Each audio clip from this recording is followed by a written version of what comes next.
Right here, you may want to think twice before you send that next email. The U.S. government may soon be able to read it.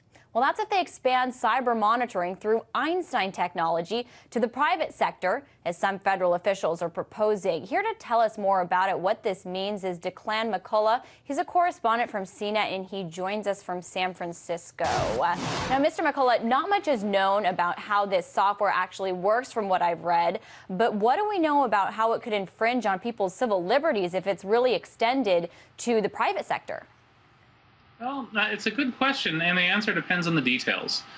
If it is written perfectly and the people running it are perfect civil servants who never decide to peek on individual network traffic, it's actually amounts to a kind of an outsourcing of security, and there's not that much of a privacy invasion.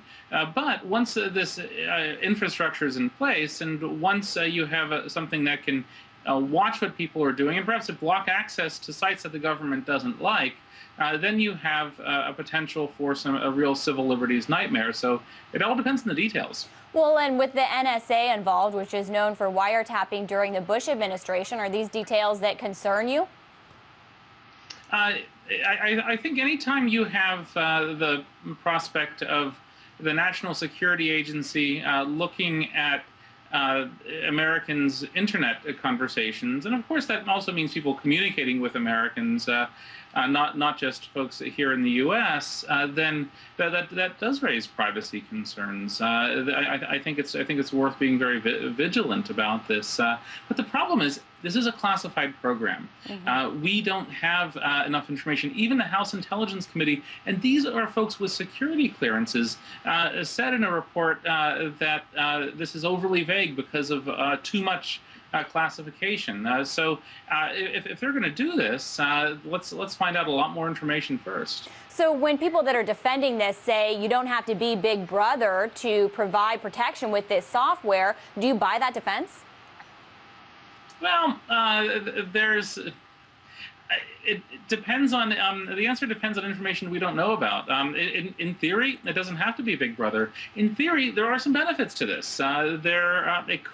Let's imagine that you're a company and you're getting some cyber attacks. You're Google, Yahoo, Microsoft, Facebook, Twitter, who knows what. And you're getting attacked on a daily basis, and perhaps, I doubt this is actually the case, but perhaps the NSA and Homeland Security have come up with technology that's better at fending off these attacks than what you already have. It's kind of like the government devises an alarm system that's better than what ADT or Brinks can deliver, right? And if they install that on private networks, there could be some benefits, but I think that it would be unwise to just look at the benefits without looking at the dramatic downsides as well if it's used for the wrong way or falls into the wrong hands. Certainly, and I just want to ask you about, the White House has confirmed that the latest version of this software is trying to stop cyber attacks, but I've talked to a number of people who say cyber attacks aren't this threat that they're made out to be, that they're, the hype is fueled by actually government contractors who have a product to sell, many who, maybe worked for the NSA at one time. Absolutely, and it's a revolving door. They work for the NSA or DHS or any of these three-letter agencies, and they move into the private sector, they hype it up, and then they come back at an assistant secretary position and they make more money. It's this revolving door. So let's look at incentives here. The government has an incentive to overhype cybersecurity. And you saw an administration official in the Washington Post with an op-ed, I think it was just yesterday, saying, oh, this is war. It's a war on drugs, it's a war on terror, now it's a war on cyber, I guess.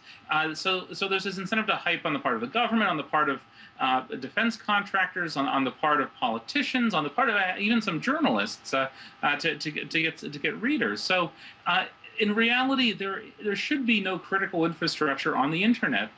If it's critical, don't connect it to the internet. There should not be power plants or nuclear power plants hooked up to the internet. If they are, this is wrong. Let Homeland Security take a look at that instead of saying we need to eavesdrop on the internet, even if it's just limited eavesdropping for security purposes. Well, that's a great point. Thanks for bringing us up to speed on this issue, and we'll have to see what happens with the federal government looking to expand that cyber monitoring right into our own